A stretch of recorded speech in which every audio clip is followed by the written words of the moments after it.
Films and cinema have been a large part of my life, as I expect they have been for many other people. My home in Kingsbury is one of the first places I ever remember watching films, so it seems apt to include it. You could say it was the first cinema I'd ever been to. One particular memory I have of the thousands in the house was renting a film through the cable TV we had. I was only around 6 or 7, and I remember begging my mum to order The Truman Show, which starred Jim Carrey. It seems to me to be a strange film choice for a 7-year-old, but I loved the film nonetheless. It amazed me how I could watch a film in my own home that I was sure you couldn't watch anywhere else. It had to be watched at a specific time as well, just like going to the cinema. I still love that film. Because the cinemas I wanted to see were quite a distance away from each other, I decided to use public transport to commute between them, starting at Wembley Park. I'm surprised the stadium hasn't been used in a lot more films recently, but then again, why have it in unless it's a film about sport or set around the area? The only film that comes to mind is 28 Weeks Later, where it is used as a waypoint to safety. I would try and put the stadium in a film I was making.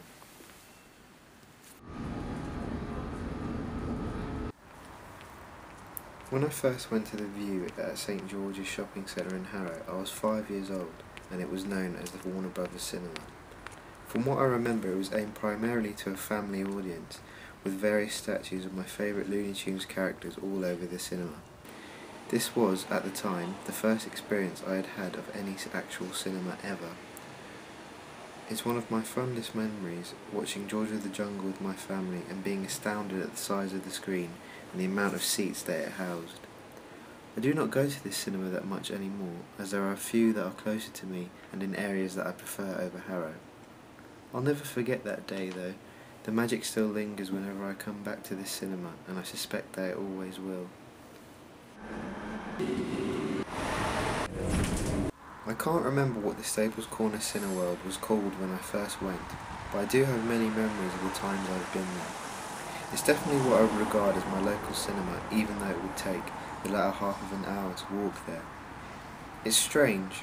Out of all the cinemas, I've frequented this one the most, yet I have no particular memory that I can call to mind. They have all seemed to meld into one great feeling of fondness that I feel for the place. To be honest, it hasn't always been the best cinema.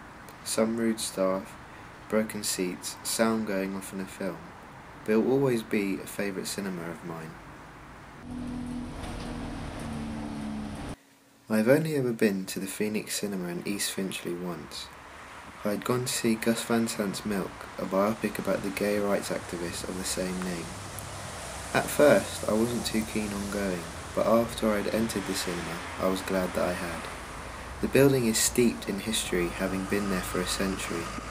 It's an immense feeling knowing that so many different generations of people have shared a multitude of cinematic experiences under its roof. I remember the seats being quite hard, but not uncomfortable, and a pleasurable isolation where it felt like I was watching the film on my own, even though I was surrounded by people. The film was good, Sean Penn deserving his Oscar win for his performance as Harvey Milk, but the cinema was the true star for me that night. This was the first time I'd been back since then, and sadly, it was not open for my perusal. I will have to go back soon, my mind anew from the ashes of my previous visit. The journey to the next cinema was the longest part of my commute. Having started at 6 AM, I was surprised at how fast time was passing, it at that point being 12 PM. In my tired stupor, I had not taken into enough consideration how much stuff I was carrying, especially the stupidly heavy tripod I had borrowed. As I sat down, I began to feel lightheaded, and stupidly, I blacked out. By film's magical cinematic properties, I found myself outside of the Empire in Leicester Square. I lament in saying that the first film I saw here was the first Transformers film, but really, who gives a shit, because at the time, my 15-year-old self thought it was incredible. My friends and I were doubly excited because we were under the pretense that a day before wide-release preview screening meant that we were one of the first to ever actually see it in the country. After 2 hours of transforming mayhem, I remember how happy I was that I had made the effort to see this film, in a great cinema I'd never been to in my life that was as grand as it was big. The Prince Charles is by far my favourite cinema of the ones I visited. Tucked away between Leicester Square and Chinatown, it is one of London's best independent cinemas. Only last Monday I had seen Bill and Ted's Excellent Adventure here, a favourite movie of mine I used to watch with my brother as a child. I've seen a few of my favourite classic films here, and the novelty and excitement never wears thin. One particular time I remember coming here was to see Nicholas Winding Refn's film Drive. The film hit a resounding chord in me for some reason, and I became infatuated with the film and its lead, Ryan Gosling. I don't know what it was exactly about the film that impressed and struck me so, but the sound quality is unlike any other cinema I've been to. It would be nice if life sounded as good as the sound does in the Prince Charles. My last cinema is another Cineworld just up the road in Trocadero. This place is full of memories for me, being that it used to be full to the brim with arcade games. They have somewhat diminished now, with only the very bottom floor having a few sparse games here and there. The cinema is significant to my memory because my girlfriend and I had once claimed it as our own cinema that only we would go to. I don't think we've been back more than once since. This, though, will keep it in my mind forever. This part of the West End is a kind of temporal space that I keep coming back to.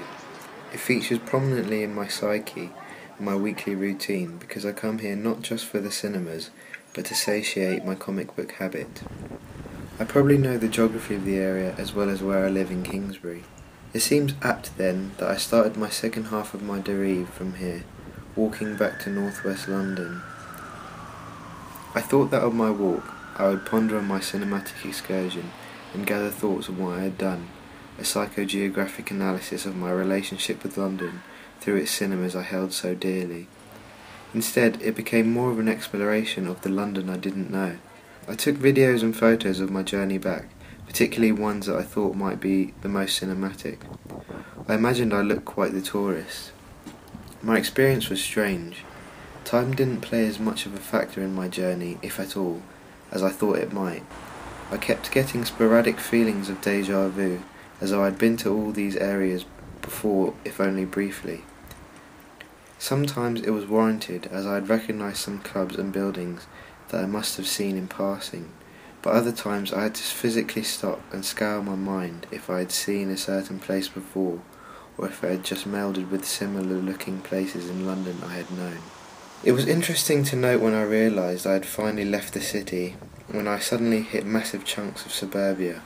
Walking for miles through suburbia, I can safely say that any North London suburb is every North London suburb. Being the extremely amateur filmmaker that I am, I had not sufficiently prepared for the amount of photo and video that I had taken, that my camera died around halfway on my journey back. Luckily, or unluckily, I had my handy smartphone to hand. Typically, some of the best views and scenes appeared now that my camera had passed. The London I travelled through was labyrinthian. I constantly found myself getting lost, but it only added to the enjoyment. Around the edge of Hampstead Heath, I began to feel a bit more familiar with my surroundings with each step. This saddened me. I'm always excited about seeing new places, particularly in a city I've lived in my entire life. As much as the déjà vu and familiarity interested me, not knowing where I was exactly and learning about areas just through perception and what I could learn from what the environment taught me excited me intensely. In an age saturated with information, it was empowering and fresh to just take what I could from what was being shown to me. I travelled 14 miles by foot that day, carrying the most god-awfully heavy tripod that, as you may have told, I did not use as much as I thought. I was impressed at the distance at the time, but as my 11-year-old sister said when I got home, loads of people have gone way more than that, and it's true. The distance was what impressed me at the most at first, but how I had taken in my surroundings and what I had learnt about London and myself is what will stay with me for the ages. I cannot wait to do it again.